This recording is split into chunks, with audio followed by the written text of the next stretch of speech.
Alhamdulillah, wassalatu wassalamu ala rasulillah Sayyidina wa maulana Muhammad ibn Abdillah wa ala alihi wa sahbihi wa man tabi'ahu wa mawalah.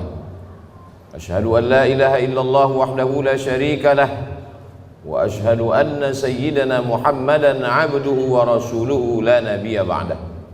Allahumma salli ala sayyidina Muhammadin an-nabiyil ummi wa ala alihi wa sahbihi wa barik wa sallim. Qala Allah Ta'ala fil Qur'anil azim wa huwa asdaqul qailin. A'udzu billahi minasy syaithanir rajim. Ya ayyuhalladzina amanu taqullaha haqqa tuqatih wa la tamutunna illa wa antum muslimun. Wa qala ta'ala fi ayatin ukhra, ya ayyuhalladzina amanu taqullaha wa qulu qawlan sadida yuslih lakum a'malakum wa yaghfir lakum dhunubakum wa man yuti'illaha wa rasulahu faqad faza fawzan 'azima. Ibadallah, usikum wa nafsi bi taqwallahi wa ta'atihi faqad fazal muttaqun. Hadirin jamaah Jumat yang dimuliakan Allah Subhanahu wa taala. Seandainya manusia duduk 500 tahun termenung untuk memikirkan dia datang dari mana, dia akan kemana, dan untuk apa dia berada di sini, maka niscaya dia tidak akan pernah mampu menjawab. Begitu kata filosof dari Yunani. Karena keterbatasan akal manusia untuk menjawab pertanyaan dari mana, mau kemana, untuk apa, maka Allah dengan Rahman dan Rahimnya mengutus Sayyidina wa Maulana Muhammad sallallahu alaihi wasallam. Karena kalau hanya untuk merenung hidup ini akan membingungkan, maka beliaulah yang memberikan jawaban berdasarkan wahyu dari Allah Subhanahu wa taala. Dari mana kita datang?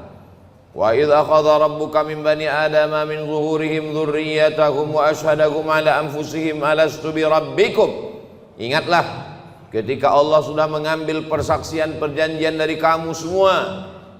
Belum ada darah, belum ada kuku, belum ada bulu, belum ada rambut, belum ada daging. Ketika itu ruh kita semua sudah berkumpul di hadapan Allah Subhanahu wa taala. Dan Allah bertanya dengan satu pertanyaan, alastu bi rabbikum, bukankah aku ini Rabb kamu? Lalu kita semua menjawab, bala syahidna, kami bersaksi engkau adalah Rabb kami. Dari sanalah kita datang. Ini bukan tempat kita, ini tempat perantauan, tempat ujian, tempat jalan-jalan. Nanti kita akan kembali ke tempat asal kita. Maka semua yang kembali selalu kita sebut inna lillah wa inna ilaihi raji'un. Semuanya kembali. Di tempat perantauan hati memang tidak tenang, selalu ingin pulang. Maka selalu keluar ungkapan ar-rahah fil jannah. Ketenangan itu nanti di kampung halaman tempat asli kita di surga, bersama Allah, bersama Rasulullah sallallahu alaihi wasallam. Setelah kita tahu, kita sadar kita datang dari mana, lalu untuk apa kita di sini? Wa ma khalaqatul jinna wal insa, tidaklah aku ciptakan jin dan manusia illa liya'budun, kecuali hanya untuk satu saja, beribadah. Kalaulah hidup hanya untuk beribadah, lalu bagaimana dengan perdagangan, perniagaan, pertanian? Bagaimana dengan membesarkan anak-anak? Disitulah kasih sayang Allah. Yang berdagang pun juga bernilai ibadah. Melangkahkan kaki dari rumah, bismillahirrahmanirrahim, Allah wa'tasamtu billah la haula wala quwata illa billah. Maka sesungguhnya di dalam tokonya, di dalam rukonya, di dalam pasarnya dia sedang beribadah. At-tajir seorang pedagang, as-saduq jujur, al-amin amanah, tidak curang, tidak bohong, tidak tipu, tidak dusta. Ma'an nabiyyin, mereka bersama dengan para nabi. Was-siddiqin, bersama dengan orang yang benar. Was-syuhada, bersama orang mati syahid. Was-salihin, mereka akan bersama dengan orang-orang yang saleh. Mereka beribadah. Seorang ulama ahli tasawuf bersama diberi nama Imam Junaid Al-Baghdadi. Kita selalu mengenal bahwa Islam ini iman, itulah dia akidah. Islam, itulah dia salat, zakat, haji, umrah, puasa. Dan ada yang disebut dengan ihsan. Ihsan, hubungan batin, spiritual, mensucikan hati. Suci itu bahasa Arabnya safa. Orang yang mensucikan hati, man safa qalbuhu lillah. Mereka yang bergelimang, bergelut dengan ilmu mensucikan hati disebut dengan orang-orang menekuni ilmu tasawuf. Maka di antara ulama besarnya adalah Imam Junaid Al-Baghdadi. Imam Junaid Al-Baghdadi memiliki toko di pasar. Dia pagi datang membuka tokonya, ketika ada pembeli dia akad jual beli. Ketika tidak ada pembeli dia sholat sunat. Ketika sepi dia sholat sunat. Ketika ramai dia tetap melayani, karena dua-duanya adalah ibadah. Setelah 400 rakaat dia tutup tokonya, dia pulang ke rumah. Sesuai antara dunianya hasanah, akhiratnya juga hasanah. Bagaimana dengan bercocok tanam, bertani?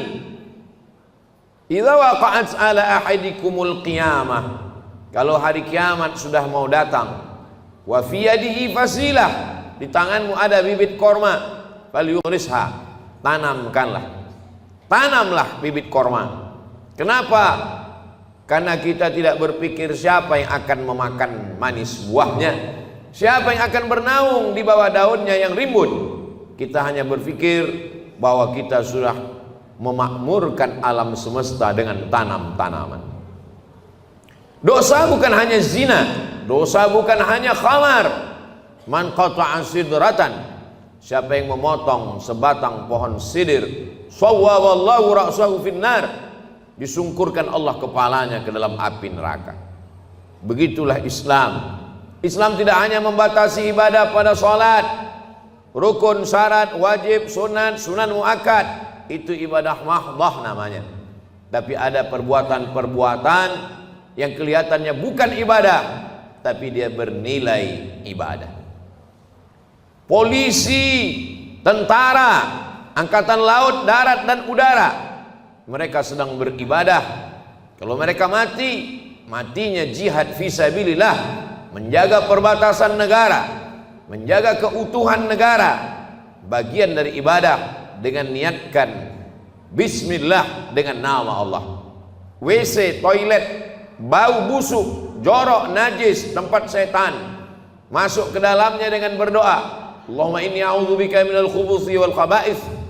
Maka ketika itu dilakukan, itu pun juga bernilai ibadah. Begitulah luasnya rahmat Allah Subhanahu wa ta'ala. Langkah kaki, hayunan tangan, kedipan mata, bisikan telinga, berapa darah yang dicuci buah pinggang, berapa nafas yang berhembus, berapa lintasan hati dan pikiran, kita mau semuanya itu bernilai ibadah kepada Allah Subhanahu wa ta'ala. Karena kita tidak diciptakan untuk apa-apa kecuali melainkan hanya beribadah. Itulah mengapa subuh kita katakan iyyaka na'budu, kepada Engkau kami beribadah. Tergelincir matahari kita lagi mengulang iyyaka na'budu. Condong matahari saat petang kita ulang lagi, tenggelam matahari kita ulang, sempurna gelap malam salat isya, dan kita terbangun tahajud malam, kita katakan iyyaka na'budu, kami beribadah hanya kepada Engkau, tidak kepada lain. Karena memang tujuan hidup kita adalah ibadah. Bagaimana ibadah orang kaya? Dengan hartanya membangun masjid, menyantuni anak yatim. Bagaimana dengan orang yang fakir miskin? Dengan sabarnya, dengan ridhanya, menerima takdir ketetapan Allah. Orang yang sakit pun beribadah. Yang hari ini terbaring di ruang ICU, mereka sesungguhnya juga dengan sabarnya ibadah. Kalau sesuai keinginan kita dengan keinginan Allah, yang kita doakan, yang kita harapkan datang, Allah ingin kita bersyukur. Syukur adalah ibadah. La in syakartum la azidannakum. Kalau tidak sesuai yang kita inginkan dengan yang datang, kita risau dan marah, maka kita dalam murka Allah. Ketika sesuai yang kita harapkan, Allah ingin kita bersyukur. Syukur adalah ibadah.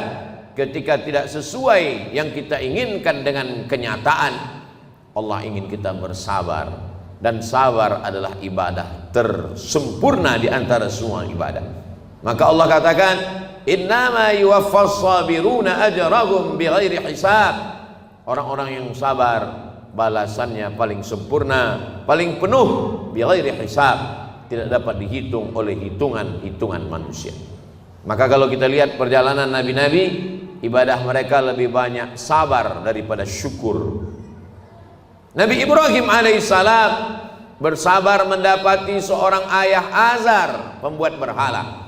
Bersabar terusir dari kaum penyembah bintang. Bersabar dibakar oleh Namruz, mengaku Tuhan. Bersabar tidak punya anak, 86 tahun baru dititipkan Ismail. Bersabar ketika mesti terasing dengan anak, buah hati belayan jiwa, ditinggal di kota Makkah Al-Mukarramah, dia mesti kembali ke Palestina. Bersabar ketika diminta Allah untuk berkurban seorang anak. Lebih banyak sabar daripada syukur. Man asyaddun nasi balaan, siapa orang yang paling kuat ujiannya ya Allah, ya Rasulullah? Rasul menjawab, orang yang paling kuat imannya, itulah yang paling keras ujiannya. Al-anbiya, para nabi-nabi, thummal amsal fal amsal, dan orang yang lebih kuat. Jadi ketika ujian datang silih berganti, hubungan kita dengan Allah kita bangun dengan husnuzan. Kalau dengan manusia saja kita bisa husnuzan, kenapa seorang anak buah diperintahkan untuk menunggu direktur atasan mampu menunggu sekian jam? Kenapa dia mampu menunggu? Hanya karena mengharapkan gaji bulanan, karena mengharapkan naik pangkat dan jabatan. Dia husnuzon dengan atasannya. Mengapa kita tidak pernah husnuzon dengan yang paling tinggi, paling mulia, paling agung, paling teratas di antara semua atasan? Dialah Allah. Kita husnuzon kepada Allah Subhanahu wa taala. Menyenangkan atau menyusahkan, baik atau tidak baik, itu menurut pandangan kita. Dalam pandangan Allah semuanya baik. Maka kita mintakan kepada Allah yang baik menurut Allah. Berapa banyak anak-anak menganggap orang tua tidak sayang. Anak berharap ingin dibelikan handphone, anak berharap ingin dibelikan sepeda motor, anak berharap ingin dibelikan mobil. Orang tua yang tidak membelikan keinginannya menganggap orang tua tidak sayang. Padahal itulah orang tua yang sayang. Dia tidak ingin anak ini rusak. Dia tidak ingin anak ini kecanduan game online. Dia tidak ingin anak ini akalnya tidak dipakai untuk belajar. Seorang anak saja sulit untuk menangkap logika seorang ayah. Bagaimana dengan logika Allah Subhanahu wa taala? Maka hubungan kita dengan Allah yang paling indah adalah hubungan husnuzan. Buah daripada husnuzan adalah ridha. Sebelum matahari terbit kita sudah katakan aku ridha. Raditu billahi rabba. Aku ridha menerima segala ketetapanmu ya Allah. Orang yang paling bahagia adalah sururul qalbi bimururil qada. Hati merasa bahagia melewati perjalanan takdir Allah Subhanahu wa taala. Sampai kapan? Lelah, letih, kecewa, sakit hati, marah. Sampai kapan? Sampai akhirnya kita tidak lagi mampu berkata dan berbuat apa-apa. Muda, belia, terang benderang, sampai pada akhirnya menguning, layu dan mati. Di sini tempat kita sejenak singgah dalam perjalanan panjang, mampir sejenak ke pom bensin, ke toilet, berwudu, makan, istirahat. Setelah fresh, kita lanjutkan perjalanan. Perjalanan kita selanjutnya adalah kembali menghadap Allah. Ketika kita sudah lulus dengan berbagai macam ujian, ridha, sabar, tawakal, berat ujian hidup, ada yang maha besar tempat mengadu. Angkat kedua tanganmu, katakan Allahu Akbar. Besar ujian hidupmu, ada yang maha besar. Allahu Akbar. Besar dosamu, ada yang ampunannya lebih luas. Dzunubi mithlu a'dadir rimali, dosaku sebanyak buih di lautan, sebanyak pasir di pantai, tapi ampunanmu lebih luas, lebih banyak lagi daripada itu ya Allah. Abu'u laka bi ni'matika alayya, aku datang menghadapmu membawa nikmatmu, nikmat mata, nikmat tenaga. Wa abu'u bi dzambi, tapi justru aku datang membalasnya dengan dosa-dosaku. Tapi aku yakin dan percaya Engkau mengampuni segala silap, salah dan dosa. Innallaha yaqbalu taubatan 'abdi qabla an yugharghir. Allah menerima taubat seorang hamba. Sampai kapan? Adakah batasan 40 tahun? Tidak ada. Sebelum ghargharah, sebelum sakratul maut, kembali ke jalan Allah. Ya ayyuhalladzina amanu, orang yang percaya bahwa dia akan kembali kepada Allah, hidup sejenak sementara. Man arafad dunya hanan alaih. Siapa yang kenal dunia, maka ringan bagi dia menjalani hidup dunia. Dunia tak sampai setengah sayap nyamuk. Dunia tak sampai setetes dari lautan samudera. Bagi yang dapat setetes, jangan bangga, jangan bahagia, karena yang kau dapat hanya setetes. Bagi yang tidak dapat, jangan kecewa, karena yang tidak kau dapatkan pun cuma hanya setetes. Masih ada lautan yang luas. Walal akhiratu khairul laka minal ula. Akhirat lebih utama. Wal akhiratu khairu wa abqa. Akhirat lebih baik, akhirat lebih kekal. Seorang penggali parit berkubang lumpur dari jam 7 pagi sampai jam 7 petang, gajinya dimakan, diambil oleh orang yang lebih berkuasa, yang lebih hebat.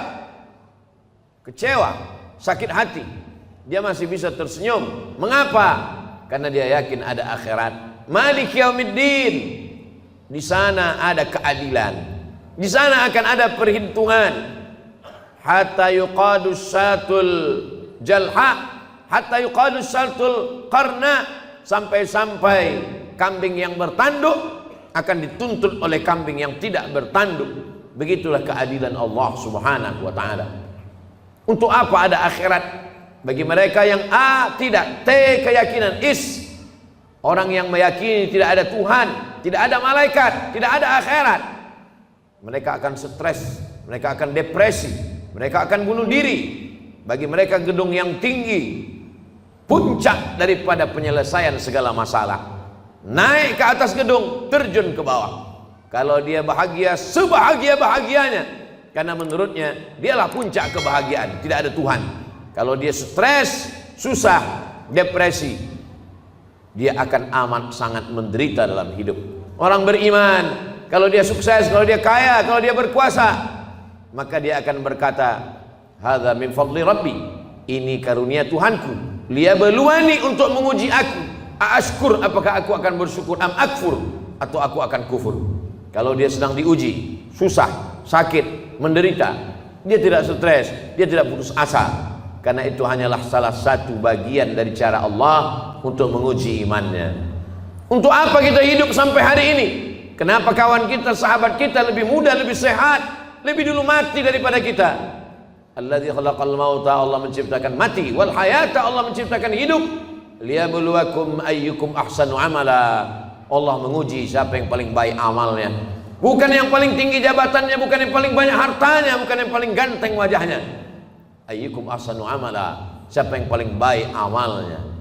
Sampai pada akhirnya kita akan menghadap Allah.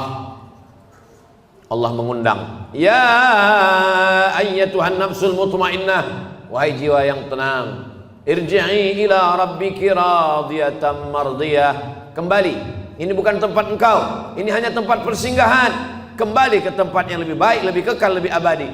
Irji'i ila rabbiki radiyatan, engkau dalam keadaan ridha, mardiyah, dan Allah pun meridai engkau.